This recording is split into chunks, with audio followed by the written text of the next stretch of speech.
Hi, my name is Heather Mambretti. I'm a physician assistant working for the past 12 years in rheumatology. I'm also one of your RhAPP faculty members and your RhAPP board member. Today's discussion will be about how is phosphatasia diagnosed and what are the key laboratory markers for this condition. I think this is a particularly complicated and challenging diagnosis due to the significant variability of clinical manifestations, particularly in our adult HPP patients.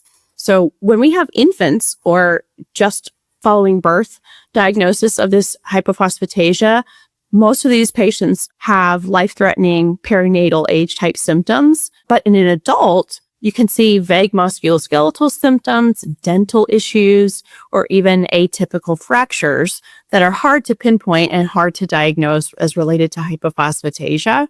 Anyone with a family of hypophosphatasia or key laboratory markers or clinical symptoms should be appropriately screened and on your radar for trying to narrow down the diagnosis and rule out HPP.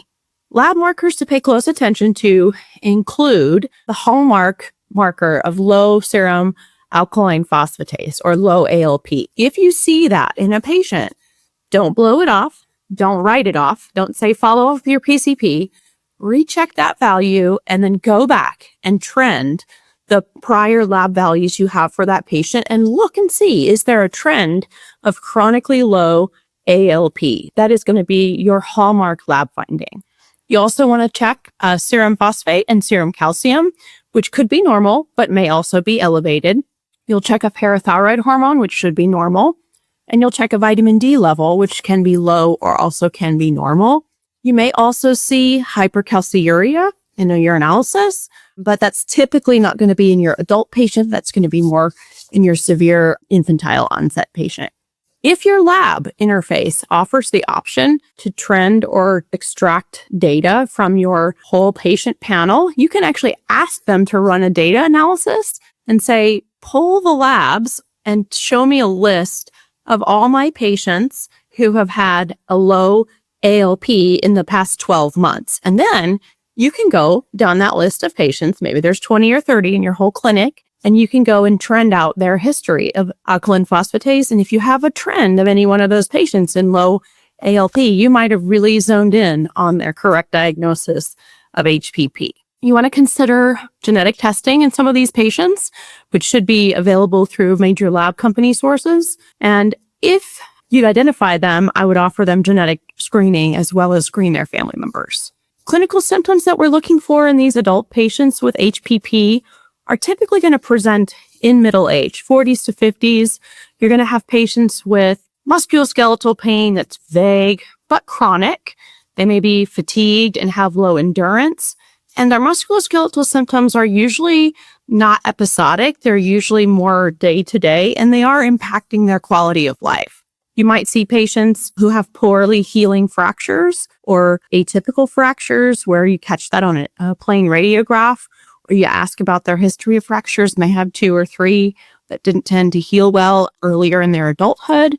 You're also going to be asking about patients who have a history of dental loss, meaning teeth that are being lost or falling out for no significant reasons, or an early history of adult periodontal disease. You may also find patients that have nephrolithiasis with calcium-containing kidney stones or chondrocalcinosis on radiographs, or a history of maybe being diagnosed with what they thought was CPPD or pseudo-gout, when in reality, you can also see the chondrocalcinosis in the setting of patients who have HPP.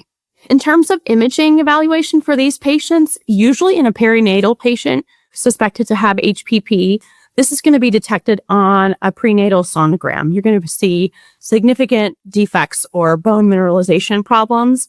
In a pediatric patient, but not infantile patient, you're going to have radiographs that will show significant skeletal demineralization. And an adult patient, their radiographic changes can be somewhat variable.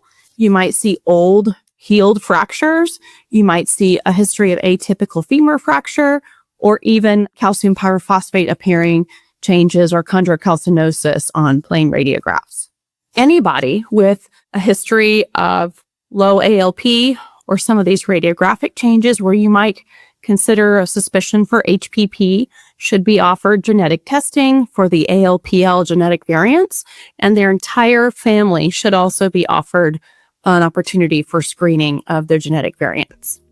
Thank you for listening. That wraps up how is phosphatasia diagnosed and what are the key laboratory markers. Please follow us at rhap.org for website updates. Please download the RhAPP ACE app, and also please come find us and all of our available information and education in the content room.